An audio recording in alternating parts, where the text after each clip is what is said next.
নমস্কাৰ প্ৰিয় দৰ্শক, আজি ডিমা হাছাও জিলাৰ হাফলং চাবলৈ বুলি আমি আহিছোঁ। প্ৰায় 5টা পৰিয়াল। এয়া চহৰখনৰ এভুমুকি দেখাইছোঁ আৰু এয়া আমাৰ হোটেল। আগতীয়াকৈ আমি বুকিং কৰি থৈছিলোঁ। তাতে আহি আমি ৰাতি জিৰণি ল'লোঁ। খুবেই সুন্দৰ চৌপাশ। আকৌ এতিয়া ৰাতিপুৱা আমি হাফলং চহৰখন চাবলৈ বুলি ওলাই আহিছোঁ।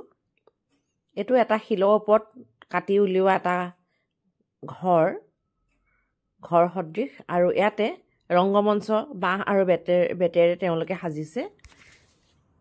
শলাগিব লাগিব ইয়াৰ নিৰ্মাণ শৈলী, খুবেই সুন্দৰ।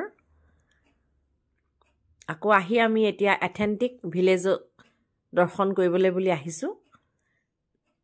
তেওঁলোকৰ প্ৰতিটো জনগোষ্ঠীৰে জনজাতীয় এটা প্ৰতীক তেওঁলোকে প্ৰতিটো কুটীৰৰ আগত বুজিবলৈ বা চাবলৈ সকলোৱে সহজ হোৱাকৈ তেওঁলোকে প্ৰতিমূৰ্তি একোটাত সজায় জনগোষ্ঠীটোৰ নামত কেনেদৰে তেওঁলোকে জীৱন যাপন কৰিছিল তাৰ আভাস দিবলৈ চেষ্টা কৰিছে।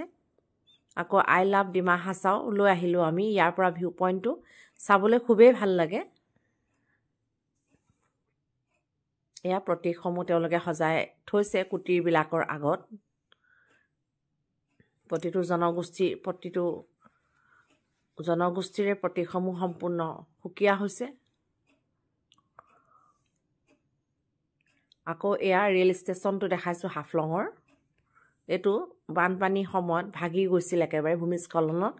এতিয়া আকৌ তেওঁলোকে সজাই পৰাই সম্পূৰ্ণ কৰি তুলিছে আৰু এয়া হাতৰ নিখুঁত কাৰিকৰী।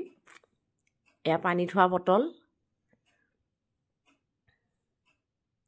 এয়া উভতনি যাত্ৰা। আকৌ আমি আহিবৰ সময়ত উমৰাংচুত সোমাই আহিলোঁ। ইয়াৰো প্ৰাকৃতিক দৃশ্য আমাক বাৰুকৈয়ে মোহিত কৰিলে। এইটো এটা খুব সুন্দৰ ঝৰ্ণা।